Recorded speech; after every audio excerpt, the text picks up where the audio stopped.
भारत देशात जन्मलेल्या सर्व संत महापुरुषांच्या विचारांना आणि कार्याला प्रथमतः मी त्रिवार अभिवादन करतो।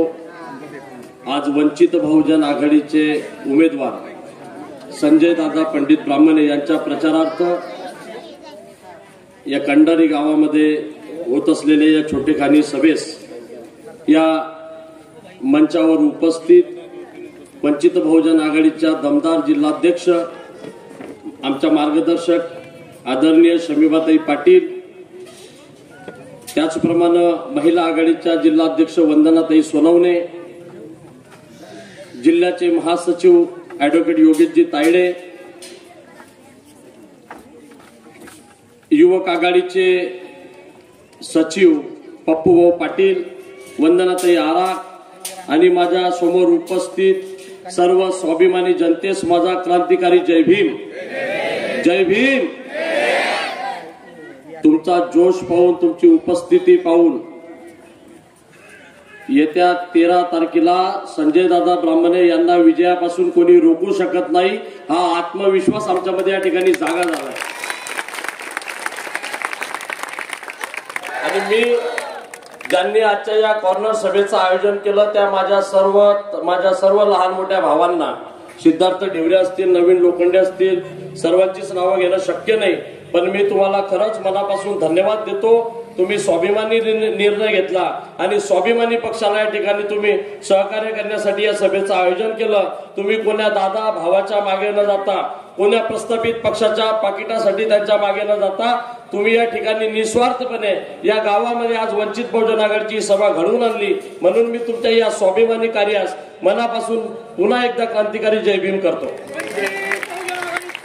आज आपल्या सर्वांना माहित आहे या रावेर लोकसभेमध्ये या लोकसभा निवडणुकीचं रणकंदान या ठिकाणी सुरू आहे। सर्वत्र या देशामध्ये लोकशाहीचा सर्वात मोठा उत्सव या देशामध्ये दर 5 वर्षांनी साजरा होतो। आम्ही निवडून दिलेला लोकप्रतिनिधी संसदेत जाऊन आपले प्रश्न मांडत असतो आणि म्हणून आम्ही प्रतिनिधी निवडून देत असताना या प्रतिनिधीने पूर्वकाळी केलेली कामं, तो पक्षात करत असलेले का, त्याच्या पक्षात असलेली जे पक्षाची निष्ठा, त्याच्या पक्षाचं कार्य, या सगळ्या बाबी तपासून आम्ही आमचा लोकप्रतिनिधी त्या ठिकाणी संसदेत पाठवत असतो। आज या रावेर लोकसभा मतदारसंघामध्ये संजय दादा ब्राह्मणे यांच्या प्रचारार्थ वंचित बहुजन आघाडी या ठिकाणी मैदानात कंबर कसून उभी आहे। मोठ्या ताकदीनं या रावेर लोकसभामध्ये वंचित बहुजन आघाडीचा प्रचार सुरू आहे। या 15 दिवसाच्या कालावधीमध्ये 30 ते 40 सभा या रावेर लोकसभेमध्ये वंचित बहुजन आघाडीने घेतलेल्या आहे आणि आपल्याला माहित आहे 3 तारखेला देखील श्रद्धेय बाळासाहेब आंबेडकरांची सभा भुसावळमध्ये मोठ्या प्रमाणामध्ये मोठ्या जनसमुदायाच्या उपस्थितीमध्ये या ठिकाणी घेण्यात आली। आणि एकंदरीत वातावरण पाहून जे काही विरोधी पक्ष आहेत, जे काही आमचे विरोधक आहेत, त्या पक्षांच्या पायाखालची वाळू सरकारला सुरुवात झालेली आहे। ते प्रचंड भयभीत झालेले आहेत। आमचा थेट लढा या रावेर लोकसभेमध्ये वंचित बहुजन आघाडी वर्सेस फक्त भारतीय जनता पक्ष असा आहे। महाविकास आघाडी आमच्या कुठेच लागत नाही, असं एकंदरीत चित्र या रावेर लोकसभेमध्ये आम्हाला दिसून येत आहे। ही ताकद फक्त ना फक्त आम्हाला कुठून मिळत असेल तर ती श्रद्धेय बाळासाहेब आंबेडकरांकडून मिळते। आपल्या 40 वर्षाच्या राजकीय जीवनात एकही डाग आमच्या नेत्याच्या चारित्र्यावर कोणी मायचाला लावू शकला नाही। इतक्या निष्कलंक, इतक्या पवित्र चारित्र्याचा आमचा नेता आहे आणि या नेत्याचा नक्कीच आम्हाला स्वाभिमान आहे।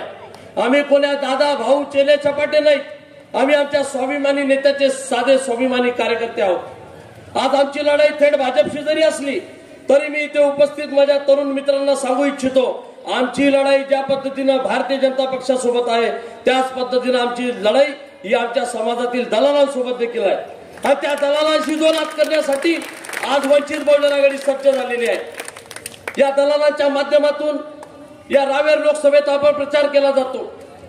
वंचित बहुजन आघाडीला मतदान जर केलं तर भारतीय जनता पक्ष त्या ठिकाणी निवडून येईल। वंचित बहुजन आघाडी ही भारतीय जनता पक्षाची बी टीम आहे।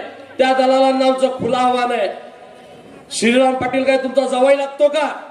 काल परवा भारतीय जनता पक्षातून आलेला श्रीराम पाटील आज राष्ट्रवादीच्या तिकिटावर उभा राहिला, निवडून गेल्याच्या नंतर उद्याच्या दिवशी भारतीय जनता पार्टीत जाणार नाही याची हमी, याची शाश्वती कोण माहीत चालाल या भुसावळ शहरामध्ये या रावेर लोकसभेत आम्हाला देणार आहे त्याला या ठिकाणी पुढे आलं पाहिजे. हे आमचं खुलं आव्हान आहे.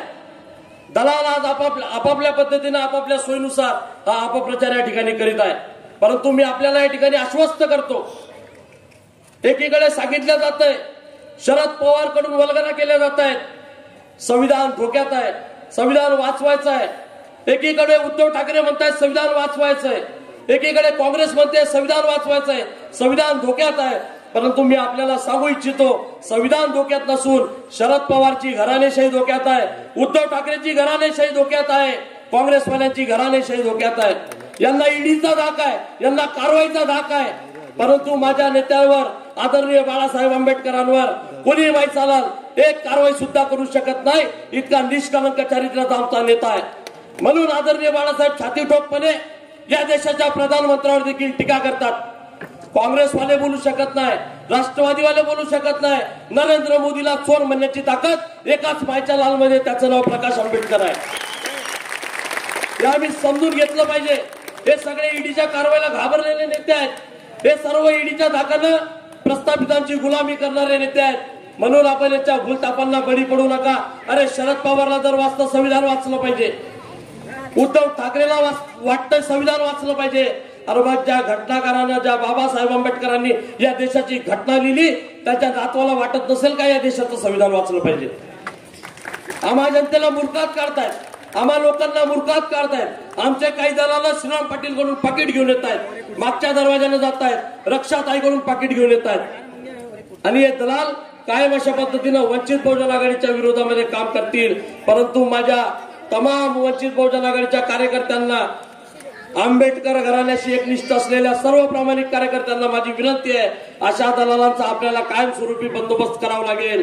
बाळासाहेब म्हणतात जर असे दलाल आडवे येत असतील तर अशा दलालांना ठोकून काढा. आणि ती भूमिका आता माझ्या या समाजातील तरुणांना घ्यावी लागेल. अशा दलालांना रस्त्यावर ठोकल्याशिवाय वंचित बहुजन आघाडी देखील स्वस्थ बसणार नाही.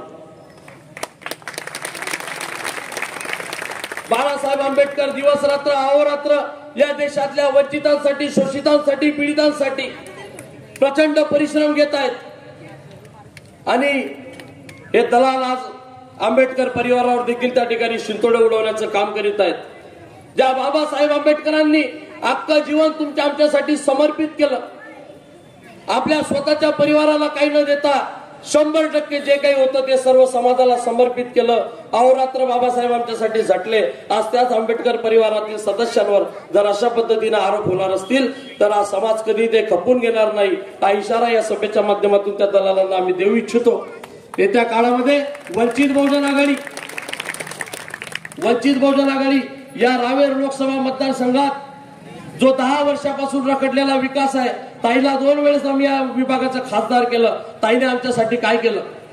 2-4 दिवसापूर्वी एबीपी माझाचा एक कार्यक्रम झाला. या रक्षाताईला आम्ही खुल्या त्या ठिकाणी त्या एबीपी माझाच्या कार्यक्रमात विचारलं, ज्या वेळेस आमच्या 10,000 घरांची झोपडपट्टी रेल्वे प्रशासनानं अतिक्रमणाच्या नावाखाली या इथल्या आमदारांनी खासदारांना हाताशी घेऊन जमीनदोस्त केली, आमची घरं उद्ध्वस्त केली, तेव्हा या लोकप्रतिनिधी असलेल्या रक्षा खडसे या कुठे होत्या? आम्ही त्यांना थेट सवाल केला, परंतु ही ताई उत्तर देऊ शकली नाही. या ताईला आमचे अश्रू पुसण्यासाठी वेळ नाही आणि ती अपेक्षा आम्ही त्यांच्याकडून करू देखील शकत नाही. कारण भारतीय जनता पक्ष इथल्या दलितांच्या विरोधात, इथल्या मुस्लिमांच्या विरोधात, इथल्या अल्पसंख्याकांच्या विरोधात, इथल्या बहुजनांच्या विरोधात कायम भूमिका घेत आलेला आहे. म्हणून याकरिता मी आता आपला जास्त वेळ न घेता आपल्याला आदरणीय शमीबाताई देखील या ठिकाणी मार्गदर्शन करणार आहे. म्हणून मी आपल्याला शेवटची या ठिकाणी कळकळीची विनंती करतो, कोणाच्या भूलतापांना बळी पडू नका. पाकिट घेणाऱ्यांच्या तर बिलकुल नका त्यांच्या भूलतापांना बळी पडू. सरळ या ठिकाणी श्रद्धेय बाळासाहेब आंबेडकरांच्या वंचित बहुजन आघाडीने दिलेला उमेदवार, उच्च शिक्षित उमेदवार, ज्यांनी 20-25 वर्ष प्रशासकीय सेवेमध्ये अधिकारी म्हणून काम केलं आणि राजीनामा देऊन ते आज या निवडणुकीच्या रणमैदानामध्ये आदरणीय बाळासाहेब आंबेडकरांच्या खांद्याला खांदा लावून या ठिकाणी रणमैदानामध्ये उतरलेले आहेत. म्हणून आपल्याला विनंती करतो, येत्या 13 मे रोजी वंचित बहुजन आघाडीचे उमेदवार संजय दादा ब्राह्मणे यांची निशाणी आहे गॅस सिलेंडर, अनुक्रमांक आहे 6 अनुक्रमांक, आणि गॅस सिलेंडर समोरील बटन दाबून आपण संजय दादा ब्राह्मणे यांना रावेर लोकसभेचा खासदार म्हणून संसदेत पाठवाल. आणि या रावेर लोकसभेतील दलित मुस्लिम अल्पसंख्याक बहुजनांचा आवाज बुलंद कराल या अपेक्षेसह थांबतो, आपली रजा घेतो. धन्यवाद. जय भीम.